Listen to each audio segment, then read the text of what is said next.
Good afternoon.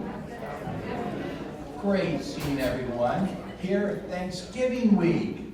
Joyful time of year. Look forward to sharing this meeting with you, and to get us in the right focus, Uwe, would you be so kind in leading us in prayer?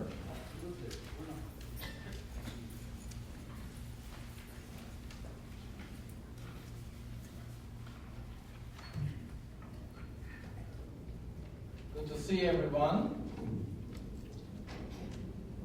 Reading a little devotion from the devotion book called A Thankful Heart, and for today, November 24th, it talks about the President's Proclamation. We'll see what that is about. In Psalm 107, verse 8, it first says, "Oh, that men would give thanks to the Lord for his goodness and for his wonderful work, the children of men."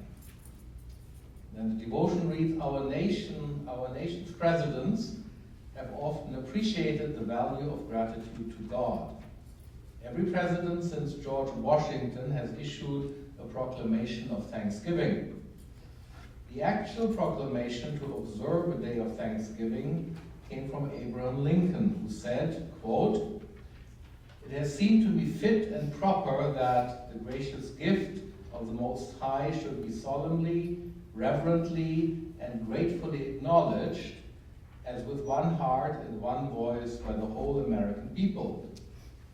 I do therefore invite my fellow citizens in every part of the United States, and also those who are at sea, and those who are sojourning in foreign lands, to set apart and observe the last Thursday of November next, a day of thanksgiving and praise to our beneficent Father who dwelleth in the heavens," unquote.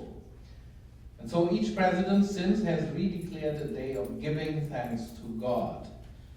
Isn't it good that our presidents value offering gratitude to the Lord? And even more importantly, isn't it good that we have dedicated a special day to be thankful for all the blessings in our lives?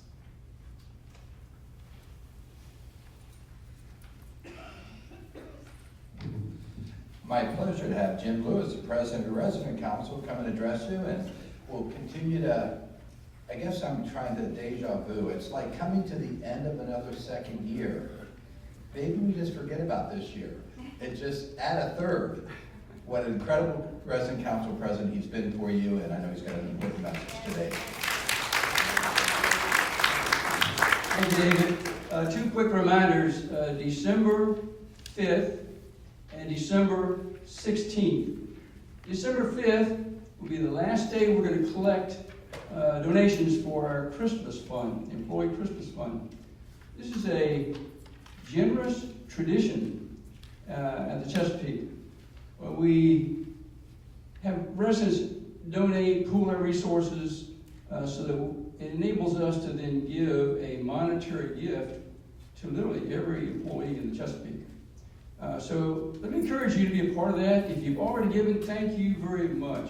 And if you haven't, please consider donating by December 5th. It's the cutoff, but remember the credit union closes early on Friday.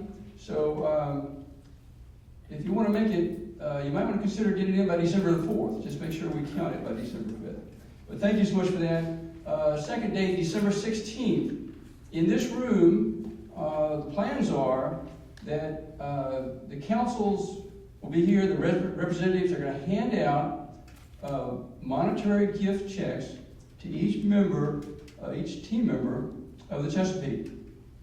Bob Edwards, who's the Chesapeake Resident Council's account manager, will be one handing out checks. Linda Benson, who is also a member of the Christmas campaign team, who's been doing all the legwork, she and Beverly Haskins, and myself, will be handing out these individual checks. This is an endearing event. It shows the team members that they work in a community of residents who really care about them, and we want them and wish them a Merry Christmas. And this is something to put put them well on their way to do that. So, December 5th, donate. December 16th, celebrate. Thank you.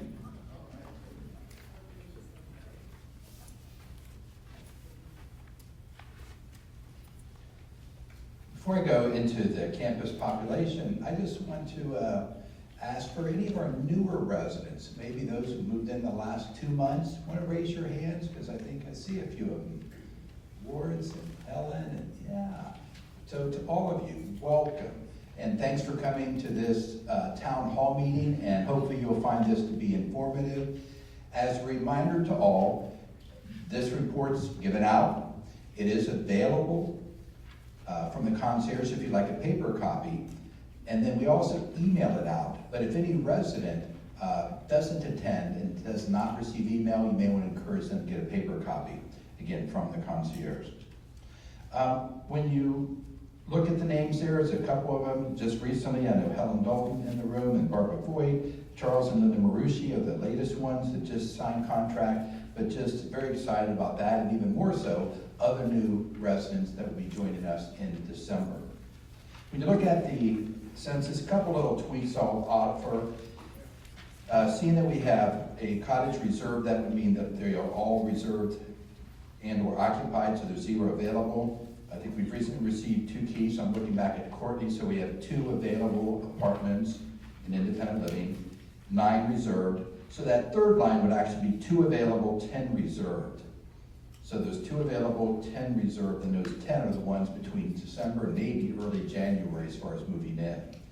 303 is a head count. I think if you go down, probably double check the numbers. It may be 413 if my math is correct, so sorry those weren't caught. But that's about where we are. We are sitting right at that 95% occupancy. Sold and occupied reserve would be 99.3%. So we are very close in having a full house. Page 2. Is anybody going to come into this room tomorrow at 2 o'clock? Show of hands. Well, if you're not raising your hand, then I'm going to just go home and not bake anymore. So far this weekend, I've accomplished 34 mincemeat pies, and this morning did 12 pumpkin, and I'll do another probably 11 or 12 tonight as soon as the ingredients run out. So my count could be a record, 45 pies. So the problem is, I have to tell Vera I need a bigger car, because I can't get them all in my Mazda. Now I know I can say to her, she's gonna have to bring probably half a dozen with her when she comes. But tomorrow afternoon at 2 o'clock, it's fun. It truthfully is probably my favorite Thanksgiving tradition that you've allowed me to share with you. If I reflect back on 9 years, I'm approaching almost 380 pies that have been a part of this. So it's a lot of fun. The chef will be making a wonderful little hard sauce that you can add to the mincemeat if you so choose. There will be whipped cream, of course, for the pumpkin pie, and there's some coffee, water, beverage will be here. But what we do encourage people is, everyone's always looking after their neighbor. And sometimes when like, Warner, I think you looked after your neighbor last year, but I think you said you froze a piece of mincemeat. Oh, you confessed, 2 pieces of mincemeat you froze, and one of them you just thawed out. Well, I have to confess, last year I put 1 bag of mincemeat away, so it was the first pie I made this year, and I had to taste it. So I've had mincemeat with a cup of coffee the last 2 days. That's been breakfast. So it's got all the fruits and protein groups, etc. So it's a very nourishing breakfast. So anyways, tomorrow will be fun, and thank you, and it's a joy to do. And as it's been stated here and other places, it is just wonderful for everyone to sort of think about our Thanksgivings and our traditions and things that you did and your favorite recipes, and just that's very heartwarming. So that is tomorrow. Resident safety. We've been working really hard, and a lot of your dollars are being spent literally as we speak with the contractor grinding and taking care of cement. And Andy will probably talk a little bit more about this, but we're trying to get everything level as possible Some of it's new cement, some of it's being ground down, but all those little orange stripe areas that we probably were a little overzealous, but we wanted to be sure and mark everything. But we're trying to get things safe. I hope between this comment and one in Ed's report, really encouraging you all, let's get back on the sidewalks and use them as best we can. Yes, they are ramped per code around different pedestrian walkways or drives. It's a little bit uneven, but that's code. That's what it's supposed to be like. But having people walk out on the street, particularly as in the hours have changed with daylight savings, etc., I just am always worried about someone on the street. So I don't want you to fall, but I think the dollars being spent to get the sidewalks as safe as humanly possible, and I want you to enjoy those. Pavilion update. You're seeing what's going on, and hopefully you saw the picture on the screen. We put it out on Touchdown. A couple ideas came up because it was a great recommendation last week at Resident Council, just to make sure that you all are reminded, what will that pavilion look like? It will have a dark green roof. It's a hunter green, which was selected to try to be more natural. So the rendering does have, I think, like a black roof, but it is green. Metal standing seam, and its seam is not S-E-E-M. I was carefully corrected, and it's S-E-A-M, which I agree, that's the proper spelling. But it has a metal roof. The complete structure, we're looking at December 14th. By Christmas, there'll be an apron, the fire pit, and sidewalk concrete. Cement can be poured, and they'll be watching the weather, and they'll look at the days that it's doable. If it's too chilly, they won't. They have to uphold integrity. In fact, even the pavilion cement had to be tested multiple times. So everything is very carefully coded and checked here in Newport News. So anyways, that will occur. Also by Christmas, it's the cupola. And I think there's going to be a story behind the cupola and how it's been created and produced. But there'll be a cupola going on top of it, and we anticipate that will be towards the end of December. By mid-January, electric fixtures, gutters, and masonry work. The masonry, we're trying to mirror as close as we can to the brick of the cottages. So if you go out there and see that, and that's what will be at the columns. And then there's white siding, the dark green roof. So that's a little bit of the color palette. And of course, the court itself is going to be green, not blue. Again, natural, because it is a big structure. But when you start getting the more natural tones in, it will start to blend in, and that's the goal. By the end of January, the enclosed area, the restrooms, the storage walls. By February 18th, restroom fixtures, trim, painting, pickleball surface, and then a final inspection. And any final little things that have to be tied together, whatever, will be there towards the end of February. Some of these things may be accelerated. You can see how quickly the framing's gone up. Some of the things will be just weather dependent, but we're planning on a grand opening event at the end of March. More details will come, but that's what's happening with the pavilion. In-house cubbies, just a reminder that just be checking and make sure that when you're pulling something out of a cubby, it's your box that you're retrieving from. Some people view it sort of as mail. Some people put in special cards, etc. Sometimes it could be someone's mail, U.S. Post, that got inappropriately put into their box. So they may be putting in a cubby something to you because your U.S. Postal, which could be a financial report or financial statement or something else, the mailman messed up, so that resident's trying to make good and put it in your cubby. It's the quickest way for you to get it. Now, we could say, well, just return to sender. It may never get to you. So what are we speaking of? Just be conscious of what you're pulling out of the cubby. Make sure it's your own, and let's just do our best we can. Tides Lounge and Healthcare Sky Atrium. Both of these new areas in our higher levels of care have lovely custom-built shelves, almost like bookcases.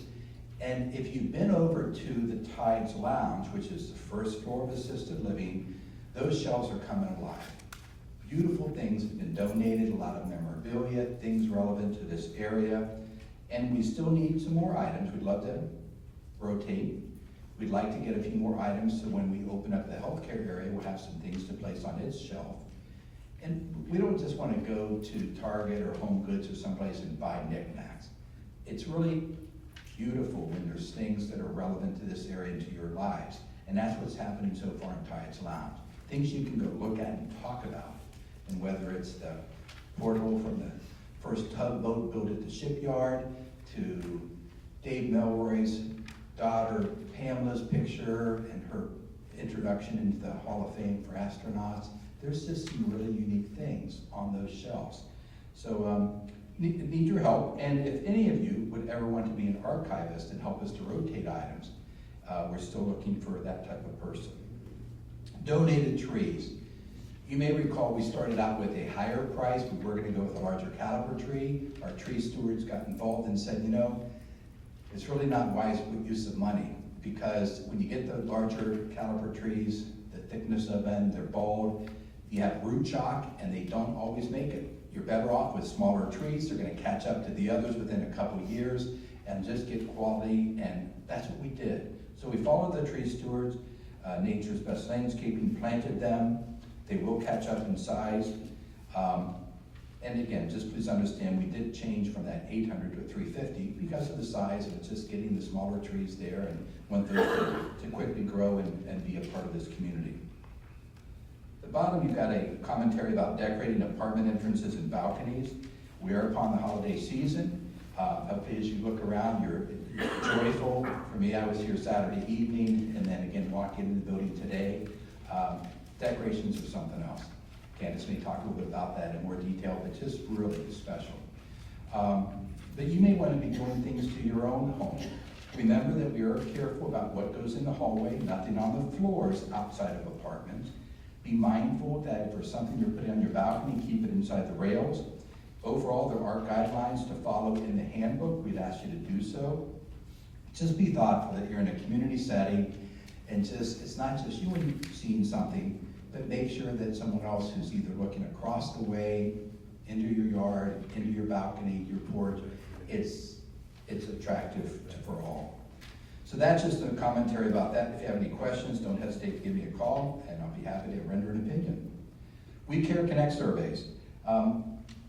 It's important that we get as much participation as possible, and we do see a great level of participation from all of you. Sometimes it's our higher levels of care, but it's sometimes people who may just need a little help in that they're not comfortable using technology.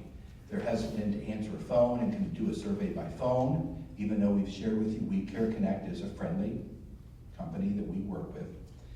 But if necessary, we can print the survey. And Leslie Bryan can assist with that. And some of you may want to do the paper survey. And if it means you completing the survey or not, that would be great. Also, each individual is given a survey. Sometimes couples say, hey, you just fill it out for me, and you let husband or wife fill it out, when in fact, the numbers are for both to fill it out. We may change that next year, and I've put that question to Lifespire. We should either be consistent or not. Either we say household, and each household completes a survey, or each individual. But if you can imagine, we have a few couples that both want to fill it out, and then we have a growing number saying, my wife's filled it out, my husband's filled it out, I don't need to. So we're just trying to see what effect that has on our rate. But we've seen some increased improvement overall, so we're thrilled with that.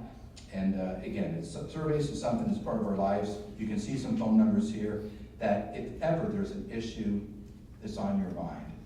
And I'm speaking to those of you sometimes a little bit more timid, and I'm just saying we're here to serve you. And if you needed to call me and say, David, this is something I'm worried about, or something I'm concerned about, or just let us know. You're going to hear us graciously receive your comment, and we will address it. So, important to know communication. Resident directory. David, Yes. can I add clarification? Mm-hmm. Does each person fill one out this year, or just a couple? So, thank you for asking the question. The question is, with the We Care Connect surveys, does each person fill one out? And the answer is still yes, each person. So if a couple, in an apartment, each will be getting the survey, each are asked to fill it out. But my comment is, I'm asking my other executive directors, my coworkers, to say, do we want that to continue, or should it just be one survey per household? But as it stands today, both receive a survey, and we appreciate both filling it out. Thank you for asking. Resident directory. Some of us some of you very much depend on that app, going to your tablet, going to the phone, open up Uniguest, going to resident directory, and who did I just meet? Where do they live? What's your background? It's helpful information. In all the wonders of electronics and things that have happened, and most notably WeCare Connect, our new electronic medical records, Point-Click Care, our new electronic medical records, there's been a challenge between integration of it and Uniguest. So where the electronic medical records and billing is starting to flow and being accurate, we're having two computer softwares talk to each other, and we've had some challenges. So you're seeing a commentary about that. We are working with Home Office and IT just to try to get that corrected. We want you to be able to open up Uniguest, open up the resident directory and see factual information and not a redundant name or something else that happened to get twisted during that computer integration. You do know there are dead people listed on that list? I don't know that, but I'm very sorry to hear that. Yeah, that's kind of unfortunate. It passed away 6 months ago. They re-entered our community, so I don't know if you're counting that in your census or not. Dave, I think you know better that we're not, but I'm sorry to hear that. Okay? December Town Hall is going to be the Monday before Christmas. And that I'm going to devote it a lot to just talking about budget, talking about things that are, I think, important to you as we enter into the next fiscal year. So that will be happening on that Monday before, and you can see it's noted here a couple of times in this document. Wish list, philanthropic opportunity. I was amazed a number of months ago when I had made a comment that we hope to create a special room, a reflection room, meditation area in assisted living. And someone came to me and said, I'd love to donate the stained glass. And then someone else came and said, I'd love to donate the picture frame. And then even more amazing was when an individual came, Barbara Howe, and said, I'd love to make the pavilion happen and like to make a donation to that. And I don't know where the generosity is in your heart and what you're thinking of, but one of the items I know is going to be hard pressed for us to fund out of capital because we just got to take care of other things, but it's the front fountain. The fountain has been a part of this community for decades. And the fountain in recent years has become very expensive to maintain. It leaks.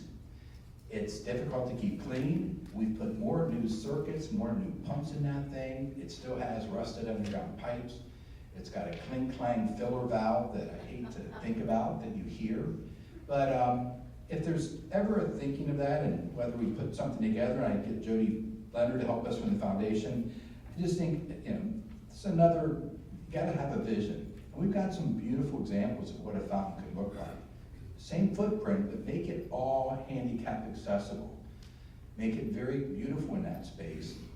And it would be with the latest technology of cleansing, the pumps, redundancy, a number of things, that it really could be a special feature. So, end of the year, just planting a seed. So that being said, I see she's all ready to come up. She's got an introduction. So for our healthcare center, Barbara Jackson Ingram.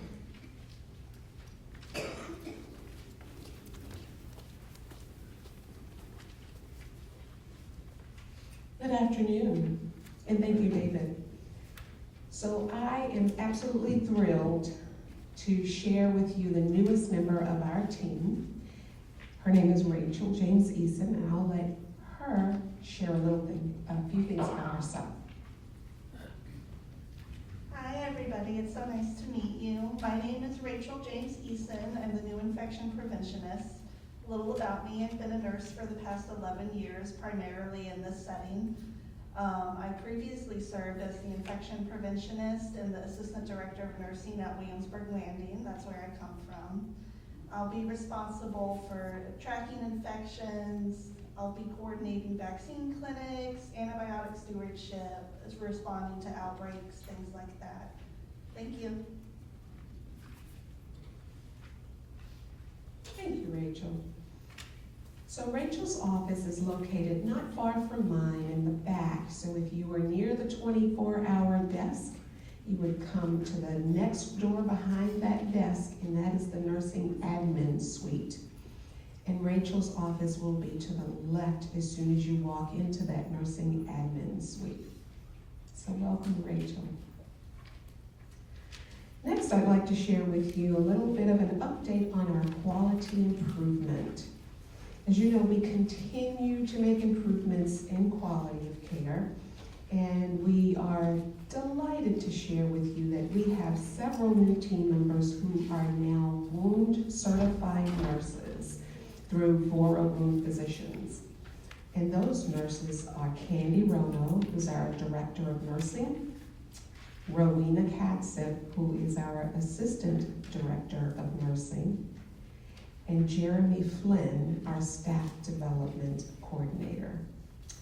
Their advanced knowledge is going to allow us to reduce the number of rehospitalizations and also just encourage efficiency in all that we do in our healthcare neighborhood. In addition to raising the skill level in our healthcare neighborhood, we have been working on our quality measures as well. And as of today, we have our 5-star status restored, so we're excited about that.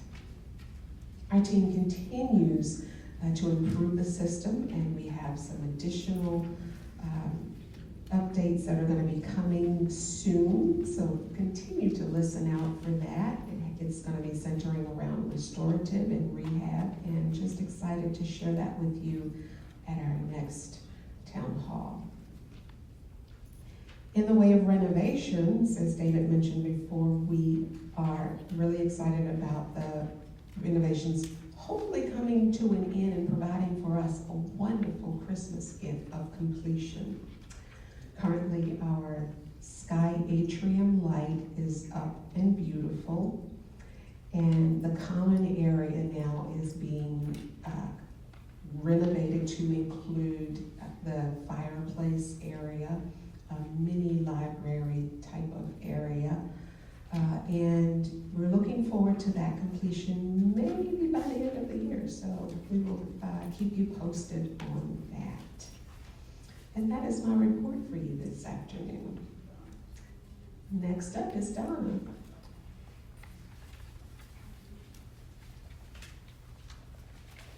Hello, everybody. All right, so from the desk of our clinic nurse, Josephine Fuller, she wanted me to remind you all that we do not keep medications in the clinic, nor does she administer medications. So she wanted me to remind you of that. And if at any time you need any treatments done, like wound care or any lab work, that does require a written order, my mind just went blank, a written order from your physician for her to be able to complete those treatments in the clinic. So that's just a reminder.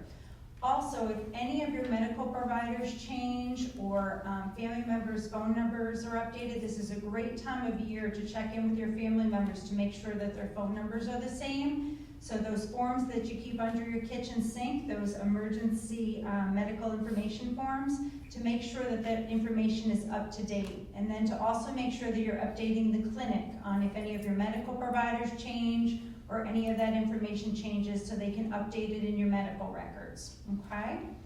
And then Tamika Brogdon, she had stuffed your mailboxes with some information on also making sure that you let the clinic know if you personally employ a private caregiver and what our policy is on private companions in the community. So making sure that you notify us when you do employ a private caregiver and what our rules and regulations are and what we require you to provide us information with for that. And I'll let you read the paragraph on that.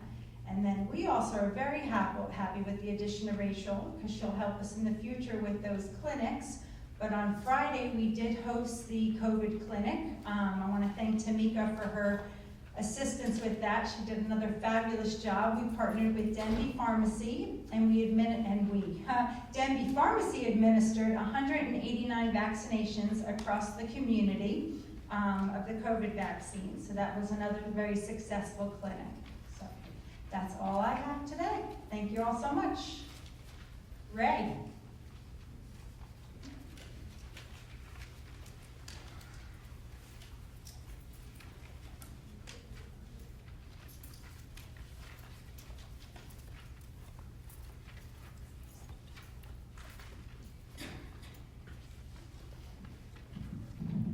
afternoon. It's a pleasure again to meet you once again, and just to give you a brief overcast of what the Environmental Service Department is doing now and going forward to the first of the year. First and foremost, I would like to say happy Thanksgiving to all of you, ladies and gentlemen. I hope you have a prosperous Thanksgiving. Don't eat too much because I won't, I'll just be picky and getting a little bit of this and a little bit of that.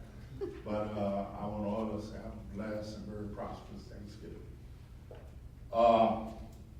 My plan of action is to continue to work with Orchid in the community to make sure that our rodent problem is getting well taken care of.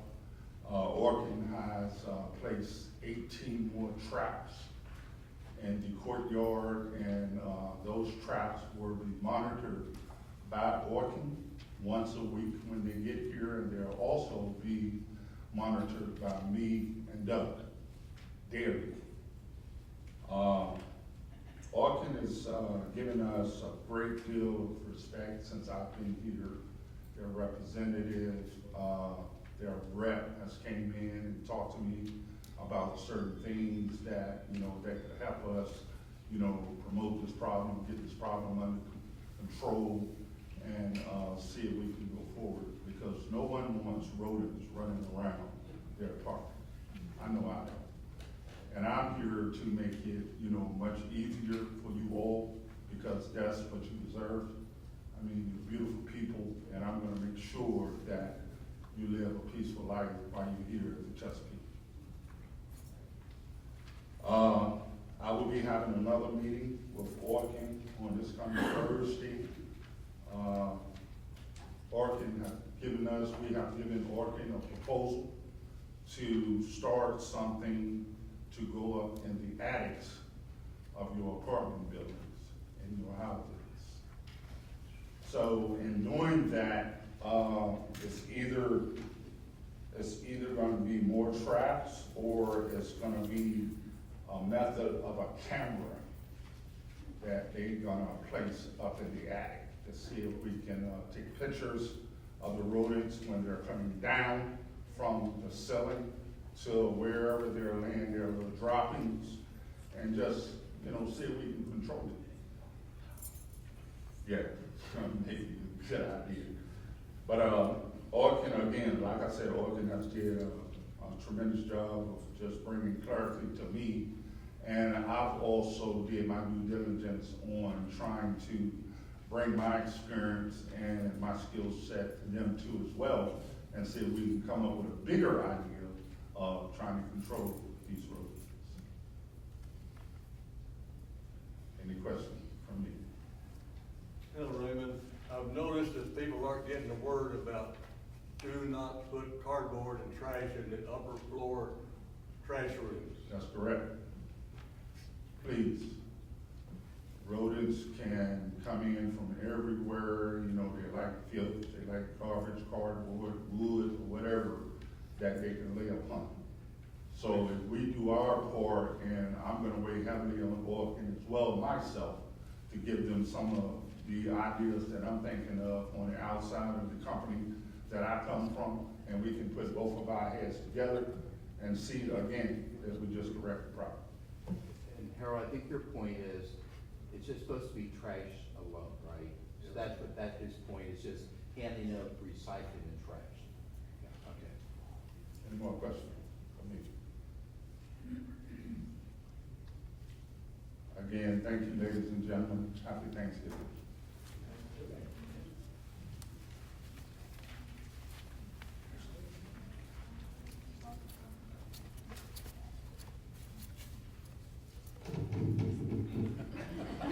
Hello, everyone. Hello, I'm Judy Cleary. I'm the Assisted Living Administrator, and so I just wanted to share with you a little news from Cornerstone, which is our memory support, and West Point, which is our assisted living. Our residents have enjoyed celebrating the autumn season They enjoyed a fall foliage tour mystery bus ride during the first week of November, and a lot of crafts this past month, which included thankful Thanksgiving turkeys, Thanksgiving Day greeting cards, and harvest bracelets. And we've done a lot of eating this month. Culinary treats offered in the Culinary and Art Studio were Bundt Carrot Cake Taste Test, monkey bread, sea breeze mocktails, apple pie milkshakes, and homemade Swedish pea soup, which was a spotlight recipe from resident Barbara Olson. The residents also enjoyed cherry cream cheese Ritz pie during the November Puttin' on the Ritz birthday celebration. Our nursing students visiting from VPCC presented their nutritional My Plate program, which allowed residents to build their own virtual My Plate. Our upcoming lunch bunch outing is scheduled for Uno Pizza. And Assisted Living will also have a fun holiday lineup of programs and entertainment scheduled for December, including, of course, Christmas at the Chesapeake. Cornerstone residents will be having a special holiday party on Saturday, December 6th, so that family and spouses may join them in a more intimate setting.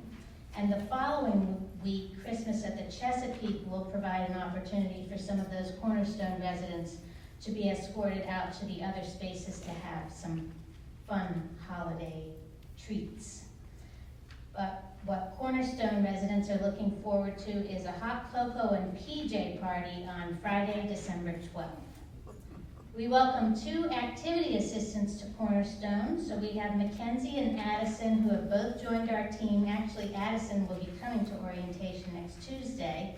And both ladies will be assisting with programs throughout the week and on the weekend. So you'll see 2 different activity assistants popping in and out and helping us keep our residents busy and having fun. The family support group for Cornerstone Family will be held on Tuesday, December 30th in the Solace Room at 3:30.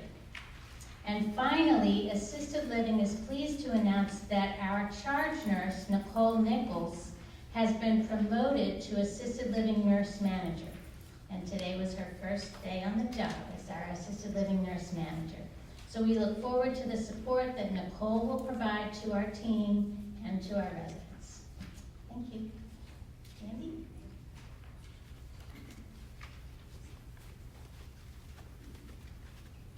Good afternoon.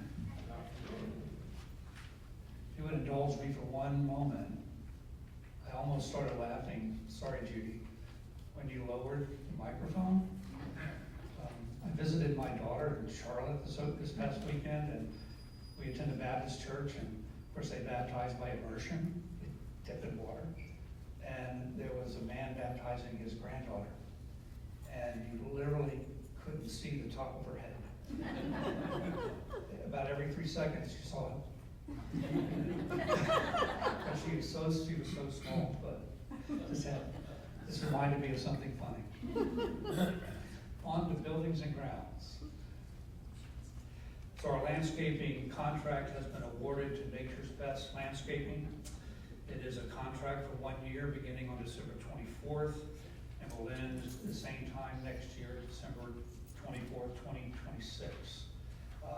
We will go through the same process next year of receiving bids, but hopefully Nature's Best Landscaping will provide the services that we are contracting them to provide at the quality that we expect from them.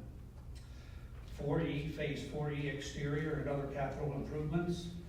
The painting of the columns and the repair fascia boards are almost complete. There's some final touch-ups that are needed in certain areas, and so within hopefully just a few days, those areas will be completed by GC Commercial. And as everyone has noticed, and if you're reading your email, our concrete repairs are well underway. And as David mentioned earlier, that includes both the grinding of uneven areas and also the replacement of some slabs that are beyond the point of being ground down. You actually can remove the stability of the slab of concrete if you grind too much off. So instead of grinding some of them down, we do replacing some of the slabs.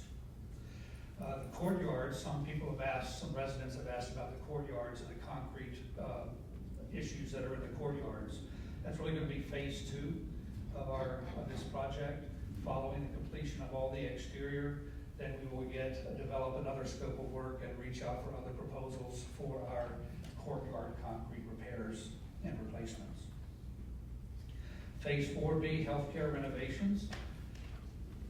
We're almost at the finish line. If you haven't been down there to see the renovations, the new skylight and the dining area, what used to be the Compass area, the Sky Atrium. It's a very beautiful ceiling light that looks like clouds, like you're looking at the sky. Very nice. And we have had some issues with our healthcare kitchen cabinetry. And so our general contractor is reviewing his options and will be coming in to either replace most of the cabinetry or provide a specified specific scope of repair for those cabinets.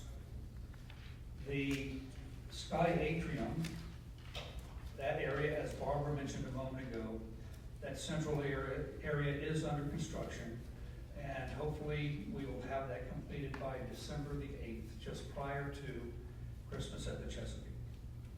HVAC updates. Fall filter replacements are well underway. They started on Friday. Cottages are being done today. And by the end of November, the remainder of independent living, the apartments will be done and will begin before the end of November, hopefully being completed by the first week of December. Then some update projects and some status updates on some ongoing projects. Chessie's renovation, beginning in November. The floor has been completed, cabinets are in place, countertops were measured this morning, chairs have been ordered, appliances have been ordered. We're currently under construction in that area, however, it is still being used for our associates, our team members, to eat lunch in Chessie. So we're just looking forward to the final product, which will be in about 2 or 3 weeks. It'll be a wonderful place for our team members to eat.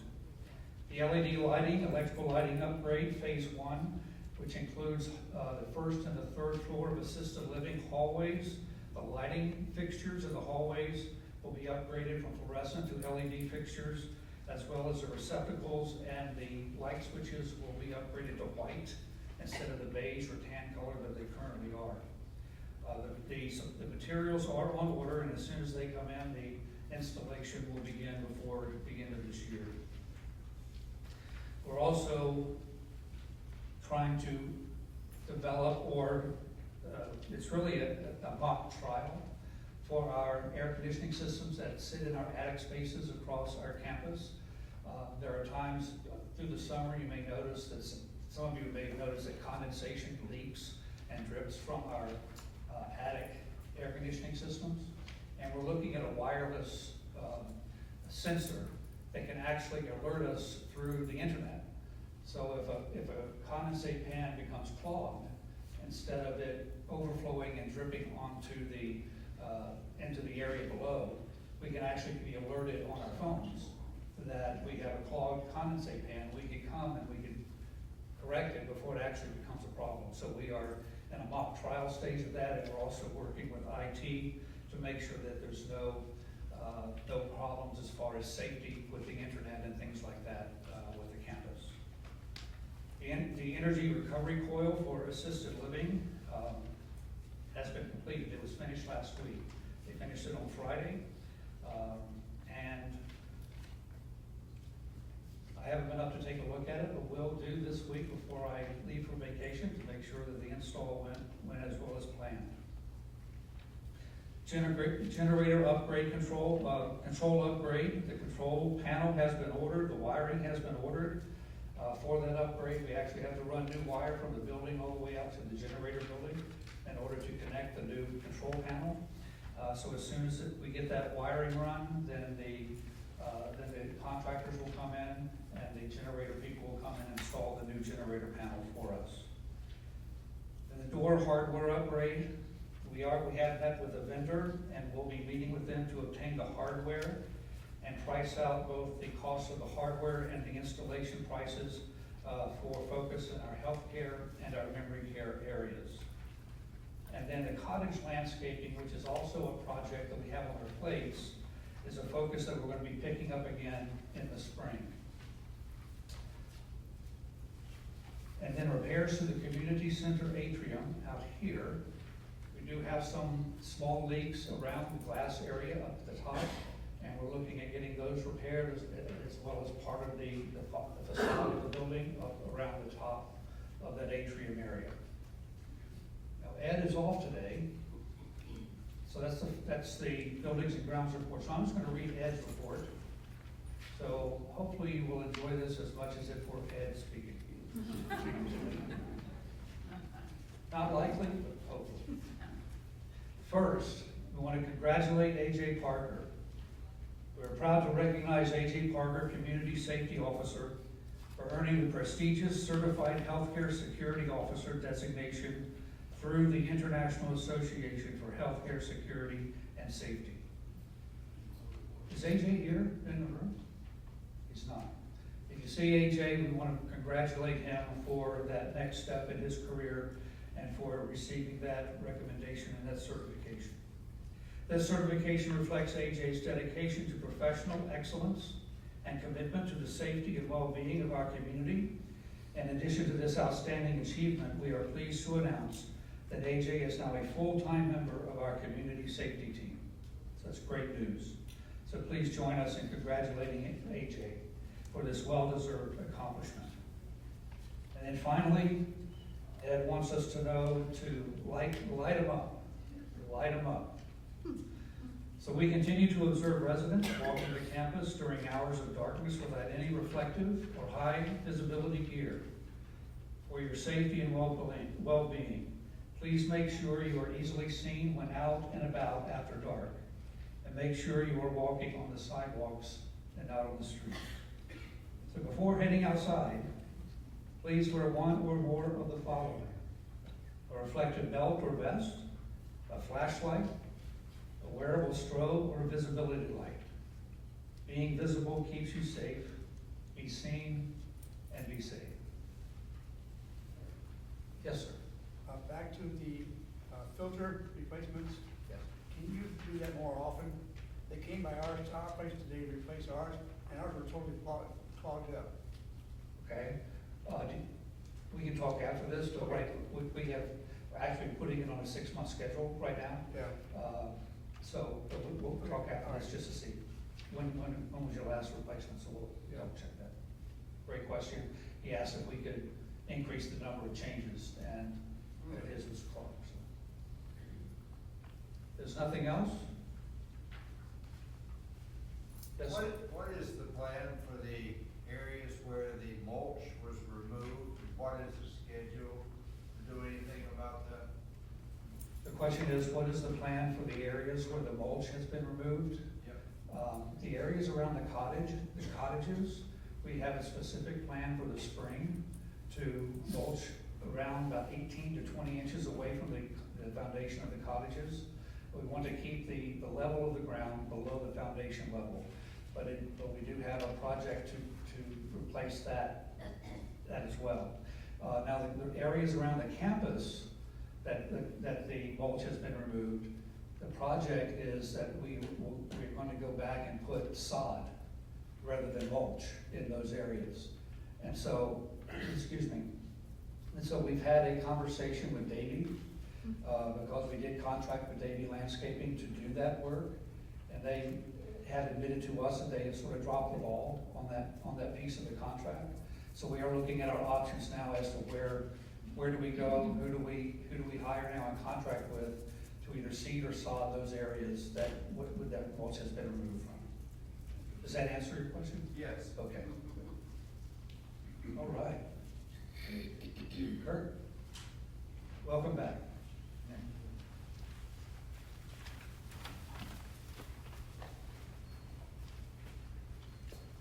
Hello, everybody. I want to start off with last week. We had the opportunity to have an event this past Thursday for our culinary team members. That it was a really successful night, and I wanted to point out a few things about that night. So, in order for us to do that, we had to sacrifice the regattas dining room for one night, and I was just so happy to see the responses of the residents who were willing and allowed us that opportunity to use that room and came in here for a great dinner in here that night. So, if you had dinner in here on Thursday night, can you raise your hand really quick?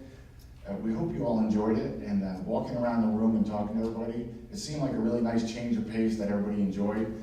And we took that as maybe an opportunity where we might do that a few more times during the course of the year.